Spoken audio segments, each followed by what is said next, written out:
E aí galera, meu nome é Gustavo e sejam bem-vindos ao meu canal. Nesse vídeo nós vamos falar sobre hidatidose. Você sabe qual parasita causa essa doença? Então, nesse nosso estúdiozinho, vamos colocar nossos conhecimentos a crescer. Espero que vocês aproveitem bastante o conteúdo desse vídeo. Tem muita informação aqui. Esse é mais um vídeo do canal Projeto Análises Clínicas e peço a vocês que se inscrevam no canal, deixem um like e ativem o sininho para mais notificações e façam seus comentários. Isso é fundamental para o crescimento e melhoria do conteúdo. Agora, sem mais enrolação, vamos servir esse vídeo.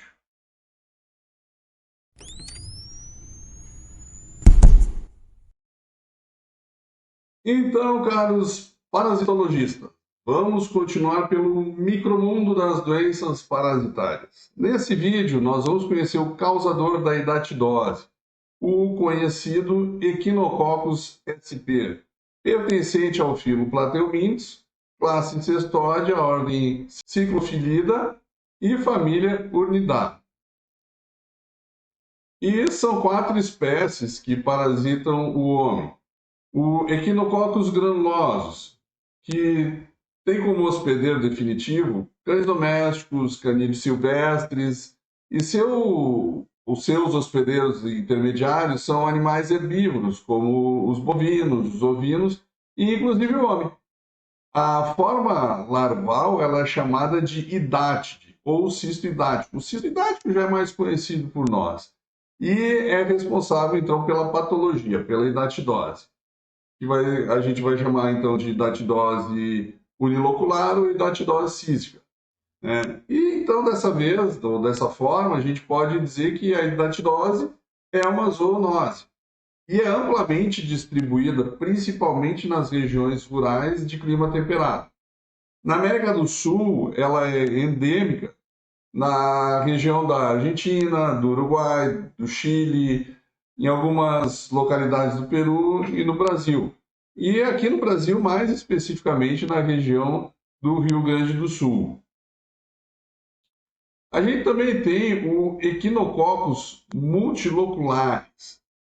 Ele é ele tem o cisto multivesicular e ele vai ser responsável então pela hidatidose alveolar, que tem um caráter um pouco mais difuso, ela se infiltra pelos tecidos e acaba se assemelhando a um tumor maligno. O hospedeiro definitivo desse Echinococcus é a raposa, e os hospedeiros intermediários também são pequenos roedores, né? Em geral, mas assim, em geral, quando ocorre em humanos, ela é grave e fatal. O sítio principal do desenvolvimento dessa larva nos humanos é o fígado. Também pode atingir outros órgãos, mas ela tem uma localização geográfica bem diferente aqui, principalmente aqui para nós no Brasil. Ela está mais localizada no Canadá, nas partes mais frias do Canadá, no Alasca, na Sibéria, no norte da China, também na Alemanha, na Suíça e na França. A gente também tem o Echinococcus vogeli. A forma larval ela vai ser responsável pela doença que a gente chama de hidatidose policística, que vai ser caracterizada por cistos múltiplos que podem atingir vários tecidos.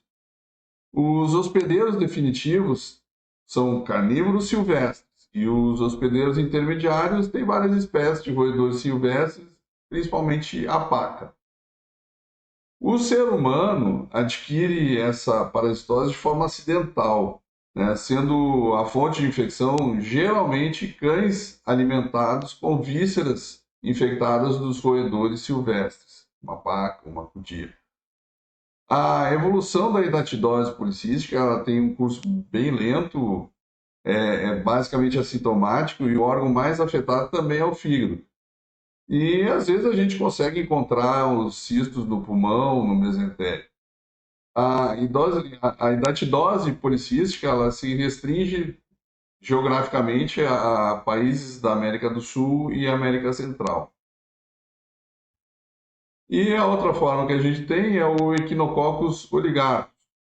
Ele também causa uma hidatidose policística e tem como hospedeiro definitivo felídeos silvestres e como hospedeiro intermediário roedores silvestres, como também as pacas, as cutias. É, essa, essa larva, na verdade, ocorre mais na América Latina, mas se sabe pouco ainda sobre sua epidemiologia e suas vias de transmissão. Bom, gente, dentro das espécies que eu comentei, o Echinococcus granulosus é o que apresenta maior importância na saúde pública no Brasil. Em vista disso, né, o conteúdo do vídeo vai ser basicamente sobre ele. Então vamos ver um pouquinho da morfologia. Quando a gente vai falar da morfologia, a gente tem que pensar que a gente tem várias formas. Então a gente vai ver agora o parasito adulto. Ele é um cestódio bastante pequeno, que mede de 4 a 6 milímetros de comprimento. Tem um esfólex globoso ou piriforme, com 4 ventosas, e um rostro armado com 30 a 40 cúlios ou ganchos, né? Dispostos em 2 fileiras. O colo, né, que é a região de crescimento do cestódio, ele é curto. Segue-se então pelo estróbilo, constituído de 3 a 4 proglotes, e a primeira proglote ela é imatura, com órgãos genitais ainda não totalmente desenvolvidos. A segunda proglote já é madura, com os órgãos genitais masculinos e órgãos genitais femininos, e também um poro genital. E na terceira proglote, a gente vai ter o que corresponde aproximadamente à metade do estróbilo, né? O útero ocupando quase todo o espaço da proglote, contendo no seu interior cerca de 500 a 800 ovos. Os ovos, né? O ovo ele tem uma forma ovoide, com cerca de 34 micrômetros por 28 micrômetros, e ele é constituído por um embrião hexacanto, ou uma oncosfera, que se encontra envolvido pelo embrióforo, que tem um estriamento radial.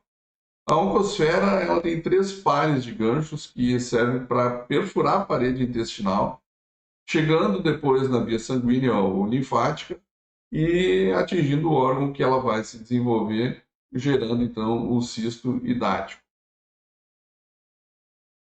E o cisto hidático, né? Os cistos de Echinococcus granulosa se desenvolvem nos órgãos do hospedeiro intermediário como vesículas uniloculares em forma de bexiga. Os cistos hidáticos são constituídos por 2 membranas de origem parasitária e uma produzida pelo hospedeiro. E essas membranas, da parte mais interna para mais externa, são chamadas de membrana germinativa, que ela é nucleada e a partir da qual são geradas por reprodução assexuada as vesículas filhas e os protoesfóliques. A membrana laminada ou cutícula, ela é acelular e forma-se 2 a 4 semanas após a infecção do hospedeiro intermediário e tem como uma função principal a proteção do cisto. E uma outra que é uma membrana adventícia, que é uma cápsula fibrosa produzida pelo hospedeiro, de uma forma também de proteção, nesse caso, do hospedeiro. Vamos falar um pouquinho do ciclo de vida, né? O Echinococcus ele vive no intestino delgado, especialmente no primeiro terço do intestino dos carnívoros domésticos e selvagens, e sobrevive no intestino por cerca de 3 anos. Cerca de 4 a 5 semanas após a infecção do hospedeiro definitivo, os parasitas adultos presentes no intestino começam a produzir ovos que vão ser liberados no ambiente com as fezes dos carnívoros. Os ovos dos Echinococcus granulosos, quando eliminados das fezes, podem permanecer viáveis no ambiente durante uns 2 anos, podendo inclusive existir a temperaturas que vão variar de menos 30 a 30 graus Celsius. As fezes levam à contaminação ambiental. né, superfície do solo, pastos, água, alimentos e assim por diante. Com o agravante de que os ovos são imediatamente infectantes para o hospedeiro intermediário. Você não precisa ter uma fase larval para infectar. Os próprios ovos já são infectantes. E por eles possuírem uma cobertura pegajosa, esses ovos também podem aderir à sola de sapato ou extremidade de outros animais e, de forma bem fácil, então, sendo disseminados pelo ambiente, podem ainda ser disseminados através de chuva, vento ou até mesmo aves. O homem pode ser infectado através, então, do contato próximo com o cão ou outros carnívoros hospedeiros, uma vez que os ovos podem estar espalhados por todo o pelo do animal. E depois que o hospedeiro intermediário ingerir os ovos viáveis, a camada de queratina protetora do ovo vai ser destruída por algumas enzimas proteolíticas dos nossos sucos gástricos, liberando então essa oncosfera. E esta apresenta, como eu tinha dito antes, né, 3 pares de ganchos que vão servir para perfurar a lâmina do intestino, chegar na corrente circulatória ou na corrente linfática e vai atingir o órgão, onde irá se desenvolver e perder os ganchos até chegar à forma larvar. A larva do Echinococcus granulosa, também chamada de metacistoide, é o cisto hidático, cujo crescimento no hospedeiro é lento, cerca de 6 a 12 meses, e o cisto hidático que se forma no hospedeiro intermediário aparece mais frequentemente no fígado e nos pulmões do que em outros órgãos. O ciclo de vida vai ficar completo quando os órgãos que contêm esses cistos são ingeridos pelo hospedeiro definitivo, os carnívoros. E quando os carnívoros ingerem os cistos com os protoescólex viáveis, eles se evaginam do intestino, se aderem à mucosa intestinal, tornando-se adultos, e a maturidade sexual vai ser alcançada em cerca de 4 a 5 semanas. Na patologia, né, a gente vai ter que nos hospedeiros definitivos, esses parasitas penetram profundamente entre as vilosidades nas criptas intestinais, mas aparentemente não vão causar um sintoma relevante, mesmo quando as infecções são graves, havendo evidências de que esses poderão desenvolver algum tipo de resistência à infecção intestinal pelo equinococcus. Como a evolução dos cistos é lenta, as lesões e sintomas desencadeados podem levar alguns anos para ser percebida, ocorrendo somente quando o cisto já atingiu uma boa dimensão, né? Quando eles estiverem relativamente grandes. Os cistos pequenos, bem encapsulados e calcificados, podem permanecer assintomáticos por anos ou por toda a vida no hospedeiro. E a patogenia da hidratidose humana, obviamente, também vai depender do órgão atingido, do local, do tamanho e do número de cistos. Aí a gente pode ter a hidratidose hepática. O embrião, através da circulação, né, atinge o fígado, onde pode ficar retido nos capilares sinusoides, causando uma reação inflamatória com a presença de infiltrados de eosinófilos e células mononucleares. A localização preferencial do cisto no fígado é o lobo direito, podendo estar situado profundamente no parênquima ou superficialmente, logo abaixo da cápsula hepática. Quando a localização é mais profunda, pode, com o crescimento desse cisto, né, comprimir o parênquima, os vasos e as vias biliares. Aí a gente vai começar a ter alguns sintomas, né, alguns distúrbios hepatogástricos, uma sensação de plenitude pós-prandial, em alguns casos mais graves, então alguma congestão porta e alguma êxtase biliar com icterícia e ascite. E quando ocorre a ruptura do cisto hepático, aí a gente tem uma grande possibilidade de formação de cistos filhos em vários órgãos da cavidade abdominal e peritoneal. E tem também a hidratidose pulmonar. O parênquima pulmonar ele oferece menor resistência ao crescimento do cisto, né? Se a gente comparar o fígado com o pulmão, né? O fígado é um órgão muito mais denso, né? O pulmão é uma esponja, basicamente, né? Então ele não oferece muita resistência ao crescimento do cisto. E aí o cisto pode atingir grandes dimensões e, com o passar do tempo, vai comprimir brônquios, alvéolos, e a gente vai ter manifestações tipo cansaço, esforço físico, dispneia, tosse e expectoração. A hidatidose cerebral, ela tem uma localização mais rara. O tecido cerebral ele também apresenta pouca resistência e os cistos vão evoluir rapidamente com sintomas neurológicos de acordo, principalmente com a localização do cisto. A gente pode ter uma hidatidose óssea, que também é rara, mas ela é de longa duração. Os cistos são desprovidos de membrana adventícia, eles crescem adaptando-se e invadindo os locais do tecido ósseo que apresentam menor resistência, na maioria das vezes mais perto da medula, né? E nessa progressão o cisto sofre estrangulamento e muitas vezes expõe a membrana germinativa com a possibilidade então de formação de cistos filhos. Embora nesse tecido, no tecido ósseo, os cistos fiquem inativos por vários anos, podendo até ficar inativo por uns 20 anos, o paciente conserva um bom estado geral, né? Sendo que às vezes o diagnóstico pode ser realizado só no momento em que ocorre uma fratura óssea, ou o osso está um pouco mais fragilizado, se faz alguma densitometria e algum outro tipo de exame de imagem óssea, que nota-se que o cisto está lá dentro. Na hora do diagnóstico, a gente, praticamente nas situações de parasitose, a gente vai ter um diagnóstico clínico e um diagnóstico laboratorial. No quadro clínico da hidatidose, os sinais e sintomas não são muito específicos e, por muitas vezes, o paciente às vezes pode até ser assintomático. Então, para um diagnóstico mais preciso, a gente tem que considerar informações clínicas, laboratoriais e epidemiológicas.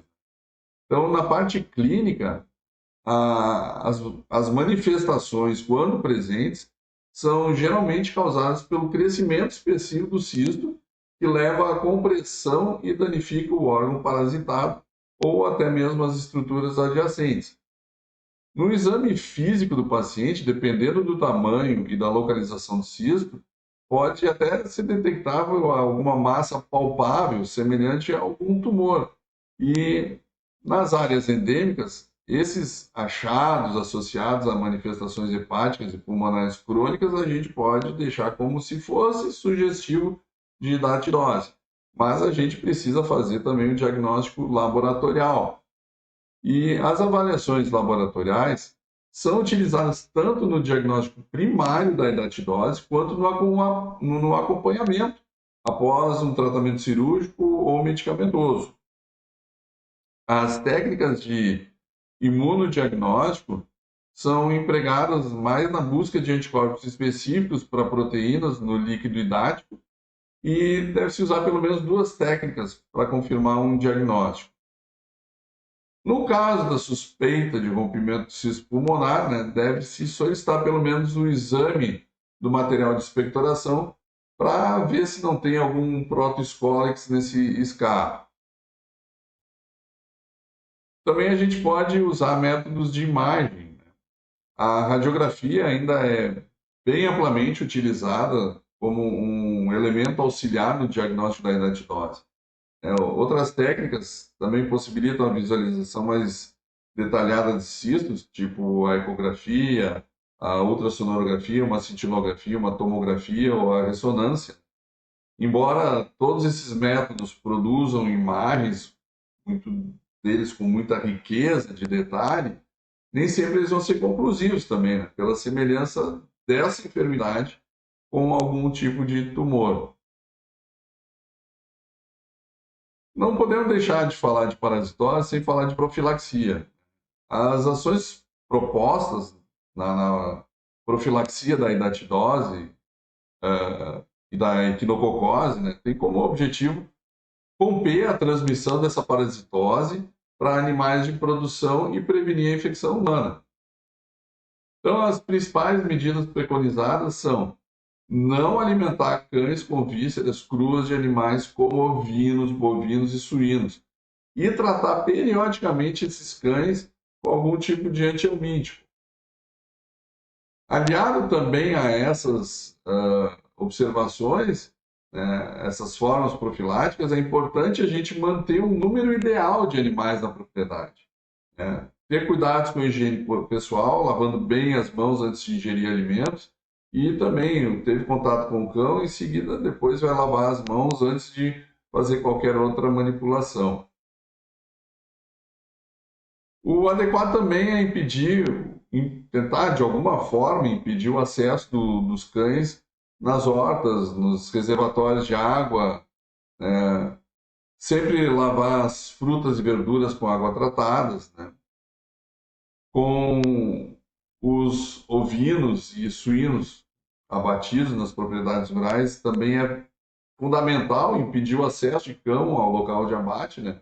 Evitando que os cães entrem em contato com as vísceras dos animais sem que a gente veja e acabem se alimentando delas.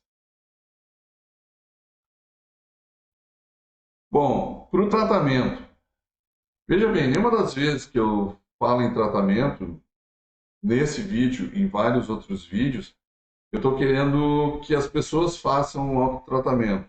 De forma alguma. O tratamento sempre tem que ser feito por uma abordagem clínica, tá? Por algum médico com conhecimento da área.